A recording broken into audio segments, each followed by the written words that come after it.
Ողջույն։ Այսօր հերթական բողոքի ակցիան էին անում Քասախ համայնքի բնակիչները համայնքի տրանսպորտի խնդրով։ Ակցիան լուսաբանող գործընկերոջս վրա հարձակվում է կարմիր բերետավորը։ Ոչ թե ընդհանուր քաշքշոցի պայմաններում նաև հարված է ստանում լրագրողը, այլ կարմիր բերետավորը դիտմամբ հարվածում է նրան։ Այդ բերետավորը առաջին անգամ չէ մարդկանց վրա հարձակվում։ Վերջին տարիներին քանի բողոքի շարժում տեղի ունեցել, այդքան ջարդարարություն է արել։ Ոչ մի անգամ պատիժ չի կրել ու այսօր հարվածում է ուղիղ եթերում աշխատանքային պարտականությունները կատարող լրագրողին։ Ասում են, թե աշխատանքից ազատել են, բայց ճիշտն ասած չեմ հավատում։ Այդ ջարդարարների վրա է հենված Նիկոլի իշխանությունը, ինչի պիտի ազատեն։ Բացի այդ կարմիր գլխարկը քրեական օրենսգրքով նախատեսված արարք է կատարել, աշխատանքից ազատումը բնավ բավարար չէ։ Մի մարզում այսօր ժողովուրդը պայքարում էր իշխանության դեմ, որոշումների դեմ նրանց, մյուս մարզում բնական աղետների դեմ, եւ դժվար է իհարկե պատկերացնել, թե որ մի աղետն է ավելի ծանր ու քայքայիչ։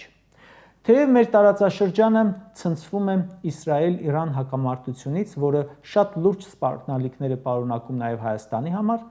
սակայն Հայաստանում այս օրերին նաև բնական աղետներ են, որոնք տարբեր քաղաքներում ավերածություններ են բերել։ Հունիսի 14-ից 15-ը Երևանում, Շիրակի, Արագածոտնի, Լոռու, Տավուշի մարզերում ուժեղ քամու, հորդառատ անձրևի, կարկուտի հետևանքով ավերածություններ են եղել։ Շատ է վնասը ապարանում։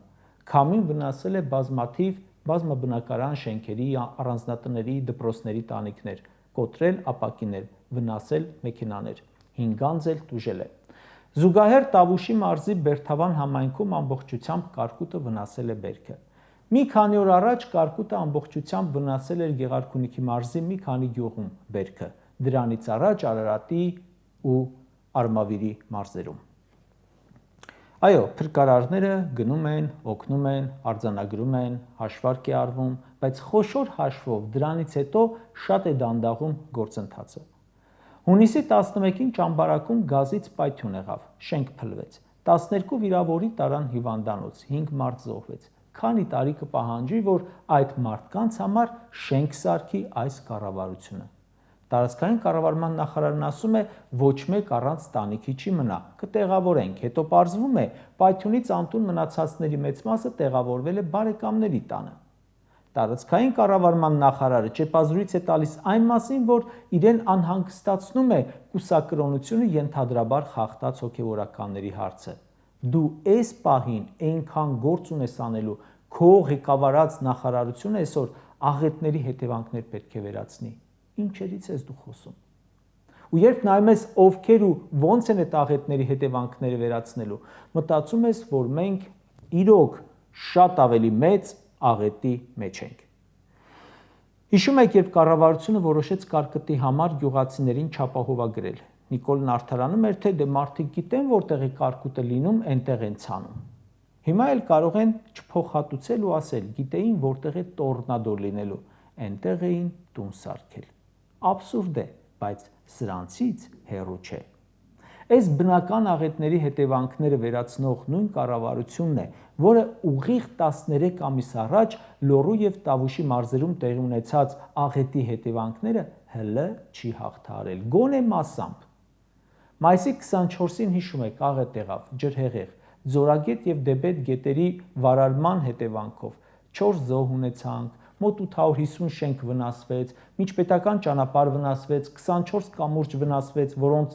մեծ մասը դարձան շահագործման ոչ պիտանի, մոտ 200 ավտոմեքենա վնասվեց, այգիներ ոչնչացան, մարդիկ կորցրեցին անասուններին, որը միակ ապրուստի միջոցն էր։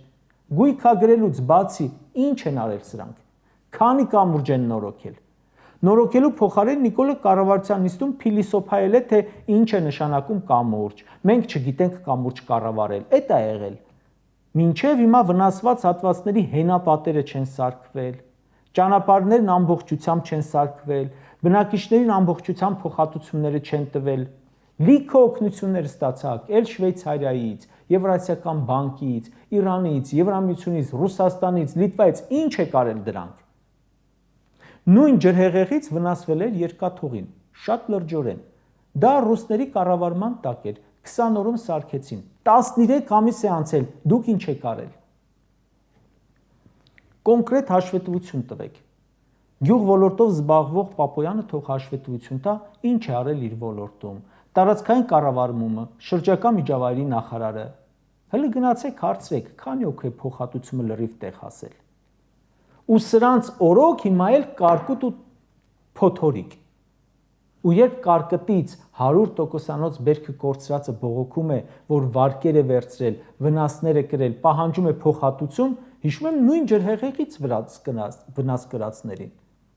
100 տնտես վարող 150 միլիոն դրամ ընդհանուր վարկի տակ էր մնացել, որ չէր կարողանում փակել, որովհետև ամբողջությամբ վնաս էր կրել։ Կառավարությունը ոչ թե ջրեց այդ վարկերը, այլ 1 տարի երկարաձգեց։ Նույն կառավարությունը, որ մեկ որոշմամբ 3 միլիարդ դրամ փոշիացնում է, իր հպարտ հարկատուների համար 150 միլիոն դրամ խնայում է։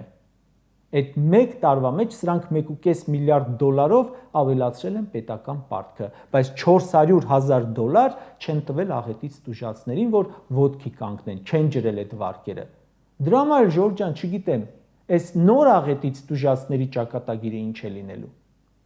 Պատգամավոր Գառնիկ Դանիելյանն հազանգում է, որ 10 օրից ավելի է, ինչ Ծիրանով բեռնված հայկական բեռնատարները չեն կարողանում մուտք գործել Ռուսաստանի Դաշնություն։ Այս պահին մոտավորապես 200 բեռնատար նշում է, որ մնացել է Վրաստանի տարածքում, իսկ 50-ը, որոնց անցել են սահմանը, արդեն 3-4 օր է կանգնել են ռուսական մաքսատանը։ Ծիրանը փչացող մթերք է, միլիոնավոր դրամների վնաս են կրում, դա էլ կոնյակ չէ, որ ասես ինչքան հնանում է, այնքան լավ։ Այս պահին արդեն խնդիրներ կան Իրան-Իսրայել պատերազմի պատճառով։ Ընդամենը 3 օր ինչ պատերազմ է ու բեռները նավահանգստից բաց չեն թողնում, իսկ Իրանը Հայաստան ներմուծումների առումով առաջին տեղերում է։ Սա էկոնոմիկայի նախարարի խնդիրն է, իսկ ինչ անում նա։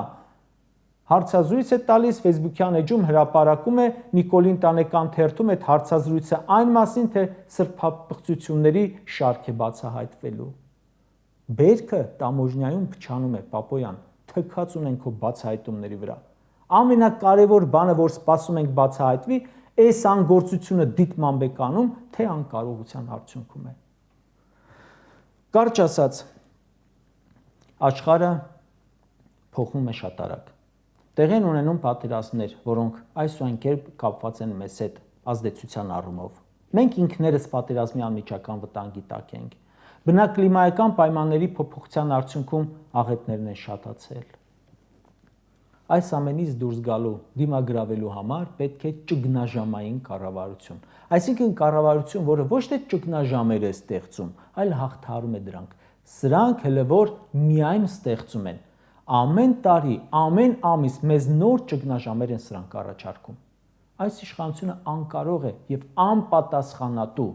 Ես այս իշխանության ղեկին գտնվողներից չեմ հիշում որևէ մեկին, որը երբևէ մեկի մատից փուշանած լինի, ինչ որ ոլորտ ղեկավարած ու զարգացրած լինի, բողոքել են, զազրախոսել են, թույն ու ատելություն են տարածել։